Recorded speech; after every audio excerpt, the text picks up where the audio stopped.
just one example. The idea is we need to always be thinking about security. That's my approach in teaching this. There's never a time that you're not thinking about security, because it's precisely the time you're not thinking about security that you are your most vulnerable. And I would argue that no one thinks about security theoretically.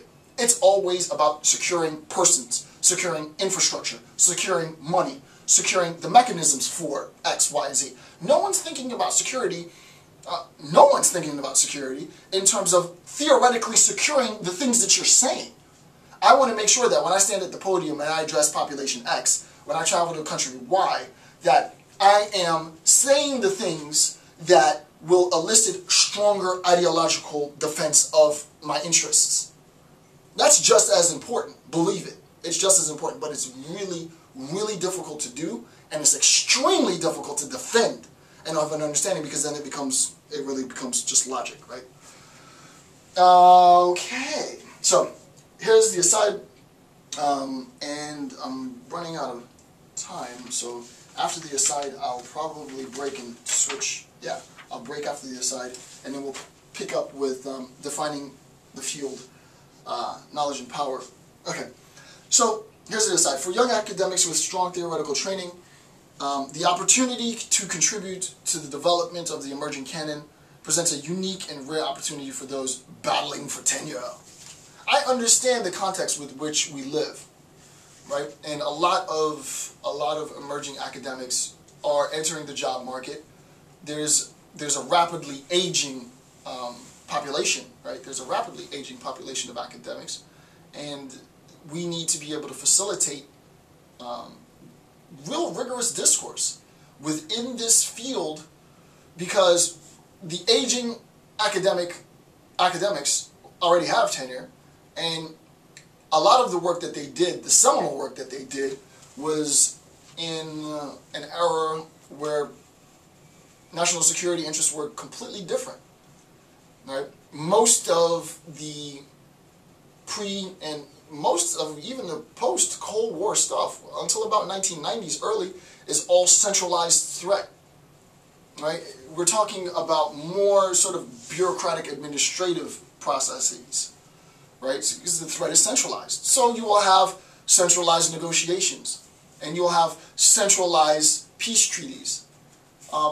Now it's different because everything's decentralized, right? That's the difficulty, right? Everything's decentralized, right? It's more individual-based. It's more clique-based.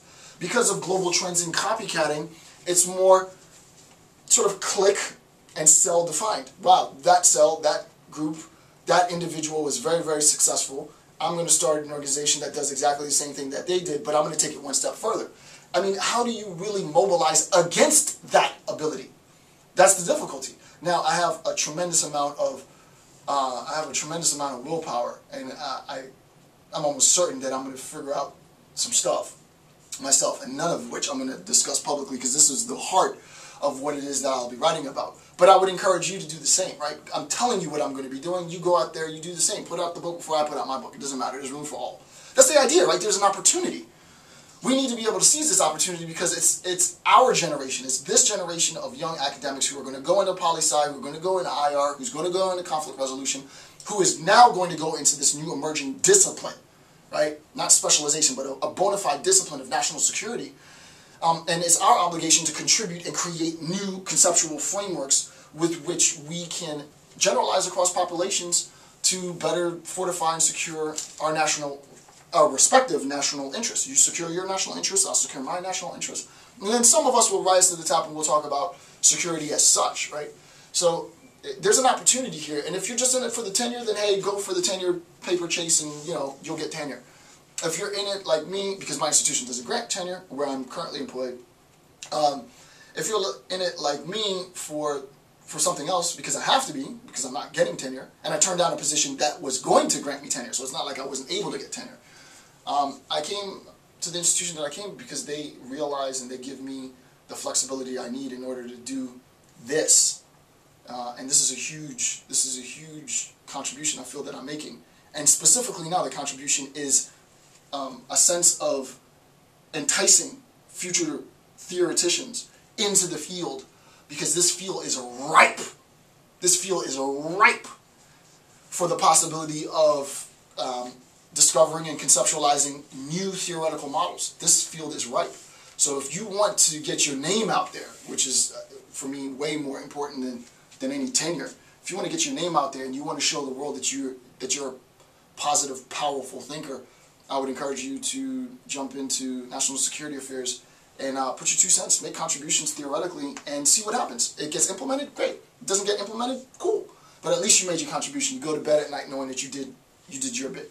So I'm going to pause here, then I'm going to come back with defining the field of knowledge.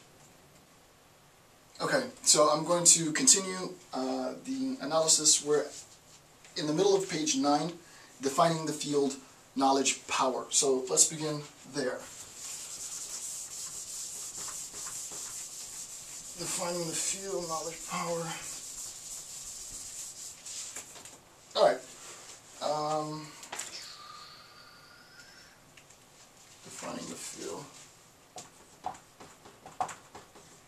Defining the field knowledge power. Now, I'm clearly not going to go into the discussion on knowledge and power. It's just too deep, right? It's too deep to facilitate public discussion because the concepts are tremendously complicated, and I would lose a lot of your attention. Not because if you're watching this now, you're committed. So shout out to sticking around for 6 hours. But the idea is, it would be too much. The language, the vernacular gets really, really conceptually sort of dense when you talk about knowledge and power, especially if you look at sort of a Foucauldian or a Nietzschean discourse on power. It gets conceptually sort of abstract. But I'm going to try and keep this bit as user-friendly as possible. So this section shouldn't be necessarily easy. I wouldn't use the word easy, but I want to keep it simple. I'm going to do a little ghetto philosophy, and then I'll build on this later because I want to make sure that these concepts are understood because it's important to the idea of assuming a very strong defensive sort of posturing. But again, I don't want to go into it too much yet. I'll gradually over the next few hours start to build on this idea. But you know, when you think about power, right? When you think about trying to define power, and when you think about trying to define knowledge, in terms of national security affairs, right? There is great power in defense, right?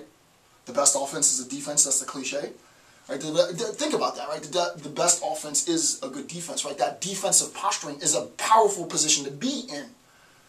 So I give an example in class, and I'll give the amended version here, and it basically results, the example culminates with recognizing that defensively, you're best with the wall to your back. Right? When I have the wall to my back, I'm in my most secure location, because any approach that I have, just visually, spatially, I can tell approaches. There's no way, this is assuming that you can't ram through the back of the wall, right? Then that would be your presupposition, you'd be in a world of trouble. But just conceptually, this is super ghetto. The idea is the best sort of defensive posturing I can be in terms of a fist fight or what have you, is to have the wall to my back. Because I know all of the variables for the potential assault. And that's what's key. Right? It isn't really about the wall now. We can sort of get rid of the wall. We don't have to talk about that. But we know now, right? We know now that there is a relationship between the knowledge that we have and the power we exercise in the world if we know all of, we approximate all of the possible variables. It's about understanding those variables. That's the key, period. End of discussion. Right? The key is making the recognition. And when I say making the recognition now, I don't mean about an individual person. I'm talking about communally. And this is difficult. This is so difficult. It's tremendously difficult because it's a knowledge-based analysis that facilitates group knowledge. And that's a hard thing to conceptualize formally. It's a very hard thing to conceptualize formally because group populations aren't as homogeneous as you think. So I'm going to stop there because, as I said, if I continue down that path, it's going to get tremendously dense. Hopefully what I said about sort of the best offense is a good defense, let's just start there. and begin with